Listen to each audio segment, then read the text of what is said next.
This Phoroptor is about 25 years old right now.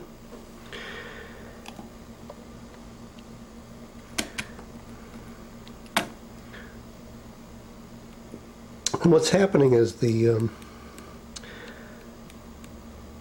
JCC mechanism is getting a little bit hard to rotate from testing the axis versus testing the power. There seems to be some drag in this. No matter how I've lubricated it, it seems to have resistance to movement, and in fact substantial at some points, whereby when I flip away the JCC mechanism, the axis has been seen to shift at times, and it's erratic. But I've tried lubricating it without much improvement. So this is a JCC partially disassembled. This is the JCC housing and the metal guard. Inside of here is a washer called a thrust washer. And what I can see is this washer has become warped and distorted. And what I'm assuming is that because of its irregular shape, it's causing some pinching of this mechanism at times, which increases the drag and might even be causing it to catch when flipping away the JCC at times. So I've lubricated as much as I can from the outside by dripping 3-in-1 oil in here and agitating the housing to get the oil to percolate through. I've removed as much dried grease as I can. Underneath here is a metal plate, and I partially removed one side, one screw that retains it, and cleaned out all the internal dried grease. But it still doesn't seem like it works quite as smoothly as it should. So my project today is to replace this sort of fiber washer, the thrust washer, inside this JCC mechanism. I removed these two knobs which were attached here. I removed one screw from the back here and the two screws from the front here. That allows the cylinder assembly to be lifted off.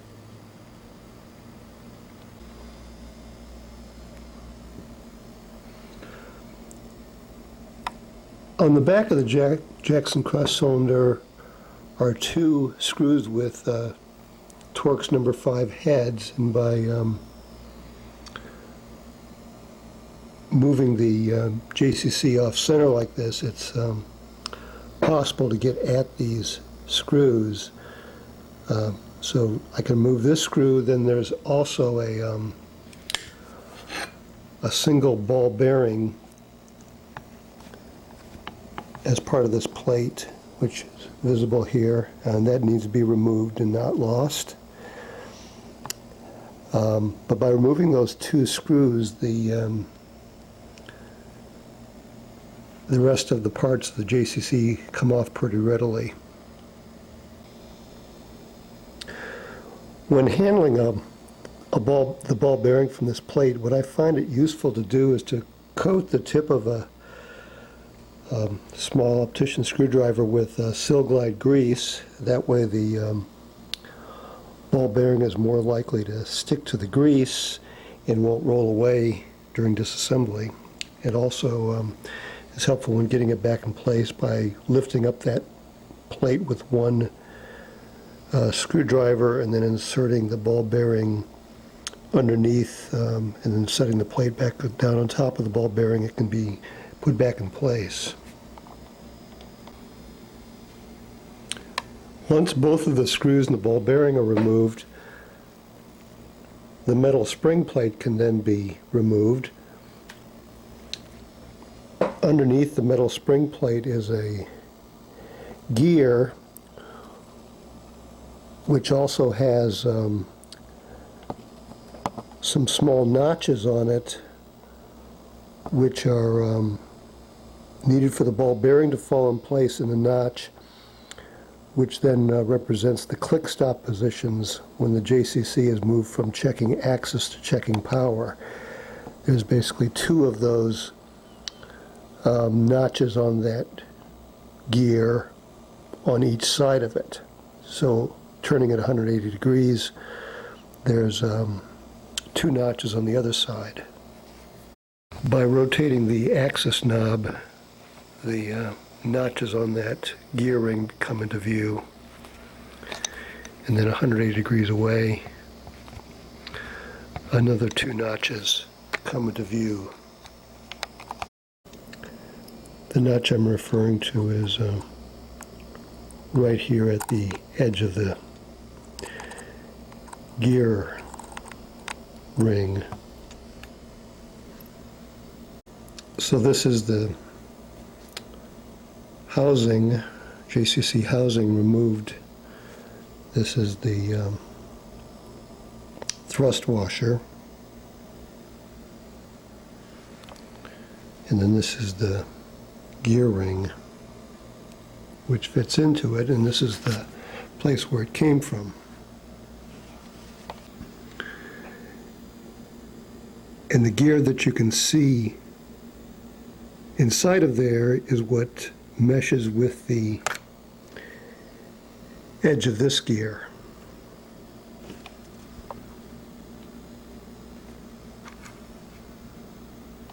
So I'm going to clean out all the old grease and replace it, and then replace the thrust washer, and then put it all back together again. Despite annual cleaning that I typically do, and in this case I just recently cleaned the JCC mechanism a couple days ago, despite all that, there's still debris that is underneath the thrust washer, which it seemed to me it was sort of adherent to all this. That is, the thrust washer was sort of stuck down in parts on the bottom side of this guard. And so even though the housing was moving in place, the thrust washer was sort of partially glued down into this mechanism. So it's a great opportunity to clean off all these parts when it's disassembled like this. So this is the thrust washer, which is about 25 years old. And well, it's not terribly obvious. It's not a good snug fit, nor is it a flat, smooth washer anymore. This is a replacement washer.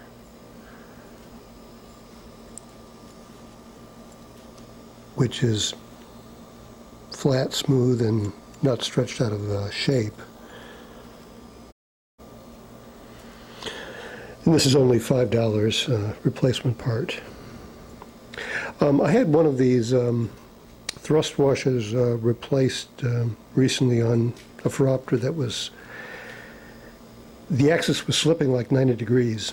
The repair was $95 plus the part, $5 plus shipping and handling both ways, and ended up being about $150 by the time I had one thrust washer replaced for one side of the JCC. And then the fellow one was not as far gone. I didn't have that one replaced, but so the part is very low cost of the whole project. What I typically use for lubrication of various JCC parts is a mixture of Sil Glide grease, which I obtained from Lombard, and then 3-in-1 oil, which I obtained from a hardware store. And what I do is I put an amount of Sil Glide grease from this tube into this is a half-cup Rubbermaid container. I put Sil Glide in there, and then I drip 3-in-1 oil, and I sort of whip it together with a little piece of chopstick. And once it gets to what I think is a good consistency, which is not as stiff as it comes out of the tube and not quite liquid, then I use this for a lot of lubrication inside the JCC mechanism. The problem of reassembling the JCC with the replacement thrust washer is not getting all the parts together, it's getting the parts together in correct alignment. Because this is a gear which has lots of different possibilities of how it goes together, it has to be in a certain alignment to make the JCC work. So for starters here, I'm setting the axis position here, let's say to 15 degrees. So the arrow here points to 15 degrees, and then I put a little black mark here on the guard, which lines up with 15 degrees. Now I'm not going to turn this axis again, but what I'm going to do is, by flipping it over, I'm going to reinsert this gear so that this notch lines up with this black mark, and this other notch is to the left of that. So I don't want to line up this notch, I want to line up this one, and that way when you turn it to check for power, the dots of the JCC mechanism will superimpose in the right orientation. So that's my next objective when getting the gear to mesh inside here.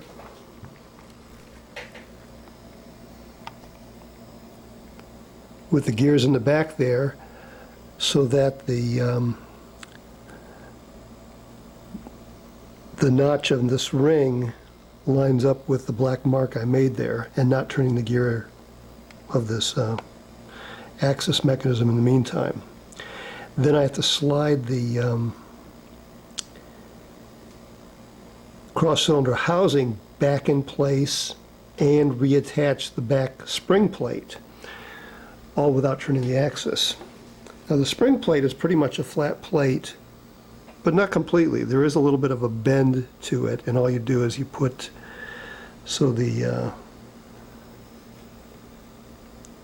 when it's bent sort of like this, you screw this up against the back of the gear mechanism, which actually screws into these two holes in the housing.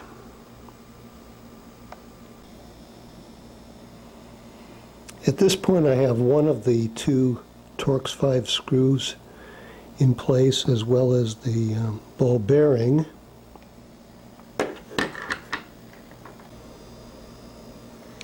Then flipping the housing over in this orientation, here's a click stop which lines up with the arrows, and then rotating in this direction, it has another click stop, and this is the orientation that it's supposed to have once it's reassembled. It's also helpful to put a little bit of the seal glide grease on the tip of the screwdriver when handling these little screws, so that they hold in place and you can better get them in position when trying to reassemble the components. I've reassembled this cross cylinder with the seal glide grease mixture in place. Now over time, even that grease will dry out, and so what I typically do on an annual basis is to re-lubricate the thrust washer area in here with some 3-in-1 oil by dripping in 3-in-1 oil, agitating up and down the housing mechanism in the guard. I can get oil to percolate around the thrust washer and components, and then the excess comes out between the housing and this underlying spring plate. And I blot the excess out both from here with tissues and around the edge there, so that oil is not dripping after this procedure. But now the thrust washer appears to be moving more freely. This is the replacement one, but still it could use a little touch of oil. Now another recommendation I got from Lombard was to use what is called REM oil to lubricate if things get stuck in here. REM oil is REM as in Remington, it's gun oil. The difference, it has some Teflon lubricant in it, and it is perhaps slightly better than 3-in-1 oil, but also a little harder to find and maybe a little more expensive, but it's a good lubricating oil because of the added Teflon. It'll keep things from sticking together inside the JCC mechanism here. When attaching the spring plate to the bottom of the JCC housing, they do give you a little bit of wiggle room there. There's a slotted hole, so you can go a few degrees either direction if needed to get slightly better alignment. But if you assemble it as I showed you, the alignment ends up pretty good, and it should end up pretty much in the middle of that slotted hole. But you can still move a little to either side if you need better alignment of the final JCC lens. It's easy enough to remove this marking after having replaced the thrust washer on both sides by using just a touch of alcohol. It'll dissolve the mark off very easily. Now I've got both of these put back together again, but the Sil Glide combined with 3-in-1 oil has made it a little bit stiffer than I usually like to have it. So at this point I'm going to thin it with some, soaking with some 3-in-1 oil to soften and dilute the grease a little further to make it move more smoothly. This is both JCCs with new thrust washers installed. Here it is straddling the axis, and here's to check the power. Same story here. Straddling the axis and then checking the cylinder power. That's the final configuration, the way it's supposed to be. And it's re-lubricated and both moving very smoothly with no drag or resistance. That's unusual.